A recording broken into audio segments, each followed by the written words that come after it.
IT에 덮쳐 직접 회로로 반도체 시스템을 연구하고 계시는 김정호 카이스트 교수님입니다. 그러니까 국제 지식경제 포럼에 이렇게 초대해 주셔서 대단히 감사합니다. AI 반도체와 용인의 기회 이렇게 돼 있는데 제가 용인하고 무슨 상관이 있을까 오늘 차 운전하면서 생각해 봤거든요. 첫 번째 기억나는 게 용인 에버랜드 여기 있지 않나요?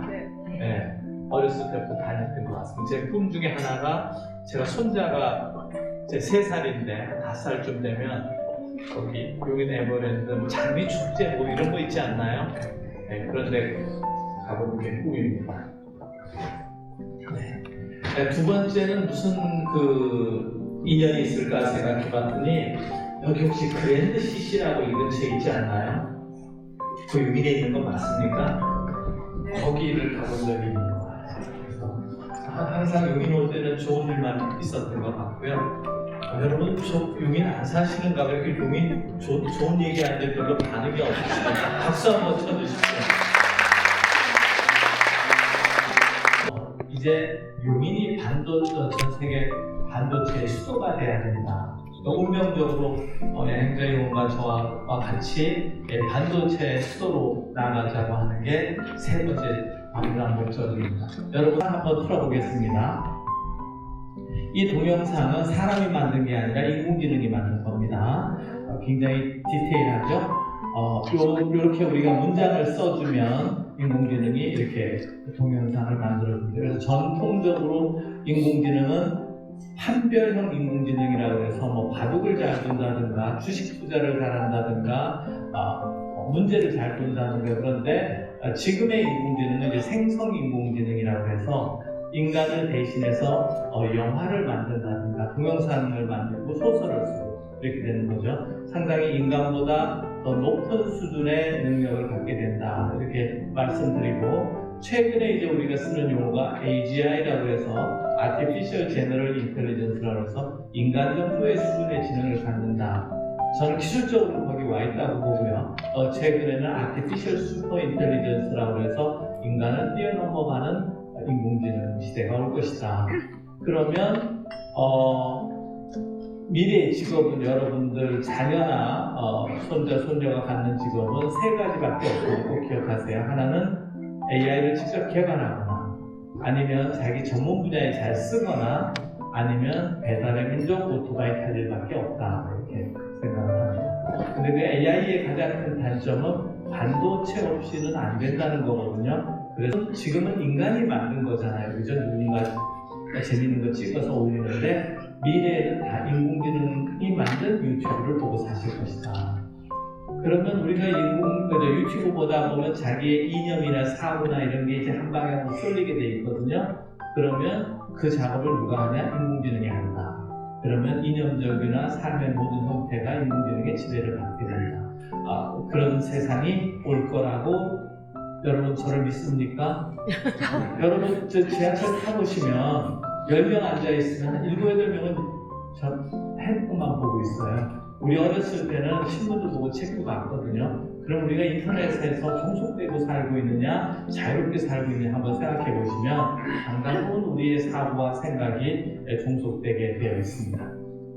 이거는 이제 수학 문제인데요. 피타고라스 문제 인공지능이 풉니다. 우리가 태어나서 중학교, 고등학교 이후로 피타고라스 풀 일 없죠. 생각이 잘 안 나죠. 이런 수학 문제, 대학 입시 문제, 인간보다 잘 풉니다. 근데 인간은 학교 졸업하고 나면 못 풀고요. 대학 입시 끝나면 못 풀고 또 실수도 합니다. 그런데 인공지능은 실시간으로 수백만 개의 수학 문제를 풀 수 있습니다. 인간이 절대 인공지능하고 경쟁할 수 없습니다.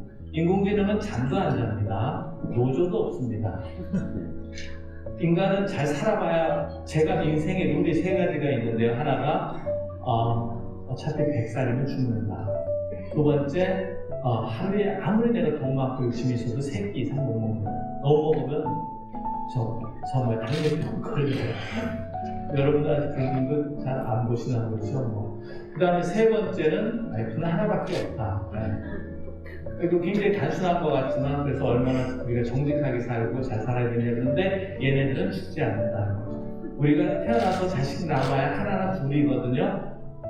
얘는 카피 페이스트의 숫자의 제한이 없습니다. 저희 연구실은 HBM이라는 것을 설계를 하는데 그것도 인공지능이 하는 거예요. 그래서 우리 석박사 정도 돼야 반도체를 설계할 수 있는데, 인공지능 반도체 설계할 수 있는데 그것조차도 인공지능으로 지금 해보고 있는 거예요. 그래서 오른쪽이 그 인공지능 코딩입니다. 근데 이 코딩을 학생이 짜느냐? 아닙니다. 인공지능이 짰습니다. 그래서 우리가 고도의 공학 능력, 수학적인 능력도 인공지능에 우리가 비교할 수 없다. 또 오른쪽은 학생이, 이게 이제 값이 적을수록 좋은 건데요. 그래프 아래로. 그러면 이제 전기가 잘 통하는 건데, 오른쪽은 대학원생이 짠 프로그램이고, 왼쪽은 인공지능이 짠 겁니다. 별 차이 없어요. 이게 너무 학원 위주로, 요즘 이제 과학고등학교, 영재고등학교 가려면 초등학교 때부터 돌아야 되거든요. 그러니까 완전히 억압받고 사는 거예요. 그 폭발이 크고 제가 돌봐야 되거든요. 근데 우리 학생들이 또 못하는 게 연애를 잘 못해요. 연애를 배운 적이 있나요? 수학책이 아니라 제가 카톡 보내는 것부터 가르친다니까. 인공지능은 전기만 넣어주면 된다. 그래서 전기가 많이 필요하고 요즘 열이 많이 나요. 그래서 냉각수가 필요하다. 그래서 용인이 가지는 것 중에 문제, 앞으로 숙제 중에 하나가 되겠습니다. 인공지능이 윤리까지 가르치고 감정까지 가르치면 사람까지 된다 하는데, 제가 인공지능 알고리즘을 공부해 봤을 때는 감정도 가르칠 수 있다. 이제 제가 오늘 서울에서 2시에 출발했는데 1시에 이렇게 유튜브 보다가 딸을 군대 보내고 막 이렇게 면회 가는 그런 장면이 막 눈물이 저도 나는데, 인간이 그 눈물을 흘리고 감정도 우리 가정에서 이렇게 배운 학습 결과일 수도 있고, 또는 우리가 DNA 속에 숨어져 있을 수도 있는데, 인공지능한테 이럴 때 울어하고 계속 가르치면 인공지능도 운다. 그런데 인공지능의 가장 큰 약점은 뭐냐면 반도체 없이 못 동작한다는 거예요. 오늘 그 말씀드리려면 한 학기 대학원 수업을 들으셔야 되는데, 어쨌거나 수학 행렬 계산을 굉장히 많이 해요. 덧셈, 곱셈 하는데, 그거를 하는 게, 열일을 하는 게 1초에 조 단위로 그 계산을 하는 게 반도체인데, 하나는 이제 계산 위주로 하는 게 GPU고, 그 다음에 그걸 기록을 잘 하는 게 메모리인데, 메모리 잘하는 회사가 우리 나라에 삼성전자와 하이닉스가 있어요. 그죠? 근데 삼성전자와 하이닉스가 용인에 뭐 클러스터 짓는다고 그러지 않나요? 용인 에버랜드 있는 건 알겠는데 강도 없고 전기도 없는데 수도권 가깝다는 것 같아요. 네. 근데 기차 잘 나 있어요. 아까 고속도로 안 막히니까 1시간이던데 강남과 사거리와 30분 내에 들어야 젊은 사람들. 왜 그러니까 거기서부터 다 젊은 애들이 여자친구 만나고 뭐 다 하는 거예요. 자, 어쨌거나 가장 큰 약점이 인공지능으로 세계를 제패하려는 국가든 기업이든 개인이 가장 큰 약점이 뭐냐면 반도체가 필요하다. 그게 이제 미국과 중국이 그런 생각을 갖고 있는 거죠. 그러면 전 세계 패권에서 경제적이든 정치적이든 사회적인 힘을 가지려면 반도체를 가져야 돼요. 그럼 지자체 중에 반도체 가져야 될 때가 어디라고요? 이 일부 정도 목소리 갖고는 여기는 안 되게 제 생각이 막 여기 강당이 막 떠날 정도로의 열정이 있어야 또 가능합니다. 그런데 그러니까 이제 반도체 가격이 올라가는 거예요. 그래서 요즘 가장 반도체 GPU 만들어서 돈 버는 미국 회사 이름이 뭐죠? 엔비디아. 제가 5년 전부터 엔비디아 사라고 그렇게 했는데 말 안 들어요. 또 그럼 엔비디아 다음으로 뜨고 있는 회사가 어디죠? 브로드컴 손 들어보세요. 그 얘기 하시는 거. 미스 코리아가 아니라 미스 브레인이네. 박수 한번 쳐주세요. 그래서 이제 GPU 한 대가, 여기 이제 GPU고 HBM 가속기 한 대가 6천만 원 하는데 내년에는 한 1억 할 것 같아요. 내년에 나오는 제품, 엔비디아 제품 이름이 뭔지 아세요? 블랙베리라고 들어봤어요? 용인 시민 되려면 제가 보기에 시험을 쳐요. 근데 1억인데 미래에 자기가 직업을 가지려면 인공지능을 활용하지 않으면 아예 직업이 없을 것 같아요. 그래서 이제 남친을 소개받거나 듀오나 이런 거 할 때 상대방이 뭐 메모리 어디냐, 키가 얼마냐, 학점이 얼마냐가 아니라 GPU 집에 몇 대 갖고 계시는가 이렇게. 그런데 그럼 우리나라 많이 그러니까 미국이 통제하잖아요. 전 세계에 살 수 있는 개수를. 근데 우리가 그럼 돈이 있다고 살 수 있느냐? 데이터 센터 하나 꾸미려면 100조가 들어가야 돼요. 제가 알기로 이게 용인 클러스터, 반도체 클러스터에 뭐 100몇십 조 한다는데 그 정도 돈이 들어가야 되는데 돈이 있어도 팔지 않는다. 그런데 인공지능을 사업을 하는데 반도체가 너무 필요하고 너무 비싼 거야. 한 개 1억인데 10,000대는 있어야 데이터 센터를 꾸미는 거예요. 그 1억에 10,000개는 1조거든요. 100조는 투자를 해야 되는 거예요. 그런데 그 돈을 어떻게 끌어들이냐고 하다가 요즘 이제 오픈 AI나 마이크로소프트나 이런 회사들이 등장한 새로운 개념이 AI 에이전트라는 개념입니다. 각자 자기 비서를 두고 AI가 개별화된 거죠. 그 비서가 저희 대신에 일 다 해줘요. 보고서 써주고, 강연 자료 만들어주고, 논문 써주고, 이메일 보내고 다 하는 거죠. 그 에이전트 뒤에 또 누가 있냐면 법률 에이전트, 의료 에이전트, 무슨 에이전트가 있어서 돈 더 내는 거에 따라서 완전히 특급 서비스를 받아주는 이런 형태로 갈 것 같고요. 그 다음에 AI 로봇이라고 해서 이제 정신적인 거는 인공지능이 해결하고 육체적인 건 로봇이 인간이 할 일 없게 이렇게 되는 시대가 올 것 같습니다. 이렇게 되면 AI를 자가로 갖고 있거나 전세나 월세로 갖고 있는 사람은 저 해변에 가서 놀고 일은 007처럼 우리 대신에 해주는 이런 시대가 될 것 같습니다. 역전으로 보면 우리가 일하고 싶어도 일할 기회가 없는 이런 시대가 될 것 같습니다. 네, 이런 회사 유심히 보시고 미국 주식 투자할 때 AI를 전쟁하겠다는 기업입니다. 그러니까 엔비디아가 너무 가격이 커지니까 대항마로서 키우고 있는 회사가 브로드컴이 되겠습니다. 자, 국가별로 인공지능 파운데이션 모델이라고 해서 챗GPT 같은 숫자인데 미국이 109개인데 한국은 빵입니다. 없어서 그렇습니다. 저는 모델 하나 하려면 10,000대 급은 있어야 되는데 우리나라 네이버가 제일 크게 갖고 있는데 세대들이 2,200개밖에 없습니다. 그래서 반도체가 결국 생존이다 이 말씀을 드리고요. 그래서 반도체를 하려면 돈이 많아야 된다 이 얘기를 하겠습니다. 자, 그런데 반도체를 하려면 이렇게 슈퍼컴퓨터를 하고 이제 엔비디아 주식이 이렇게 90%씩 되는데 문제는 뭐냐면 엔비디아와 GPU의 약점이 있습니다.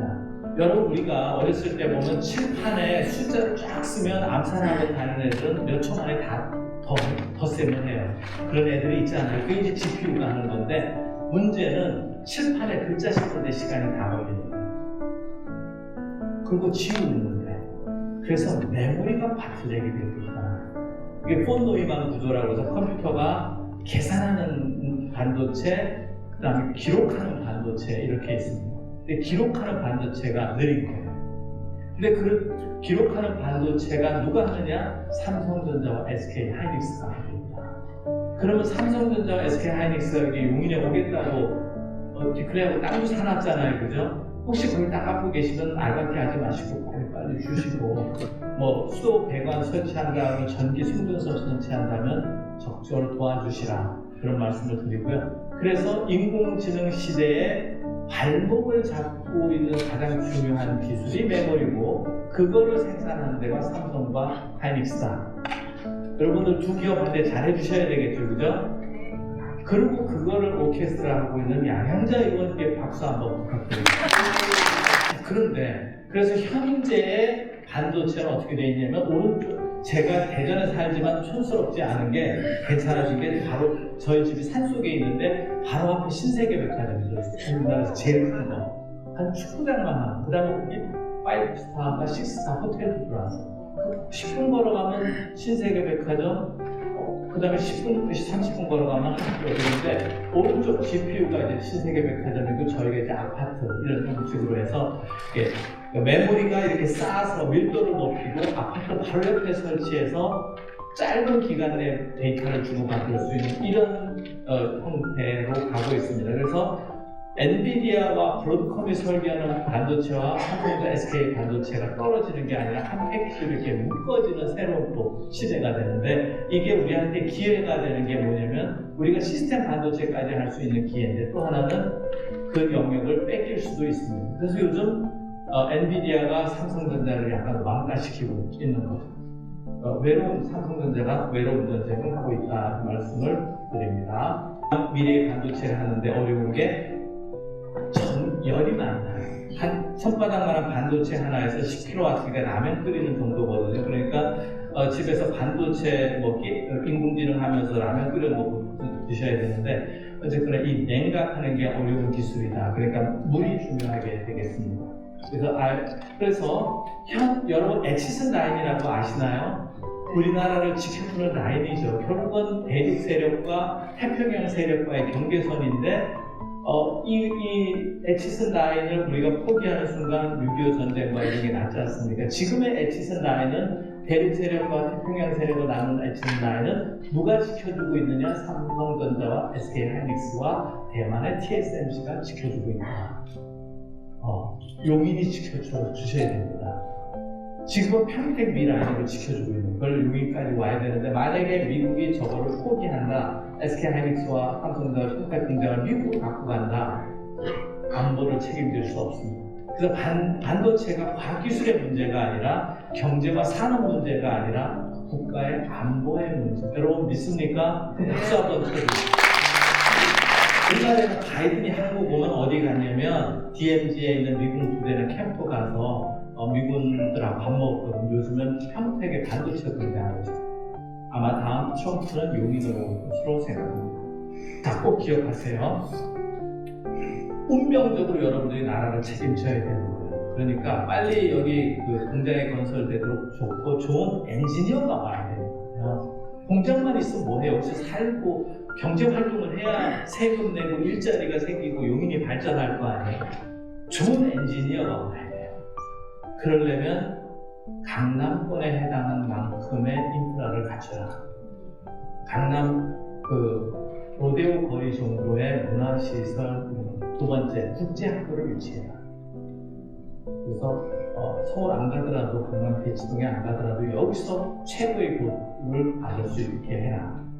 그게 여러분들이 그냥 이렇게 얼른더 떨어지는 게 아니고 꼭 그렇게 하셔야 됩니다. 그래서 꼭 제 결론은 용인을 반도체 수도로 만들어 주십시오. 여러분 약속하십니까? 네. 네, 양행자 의원님. 네, 감사합니다.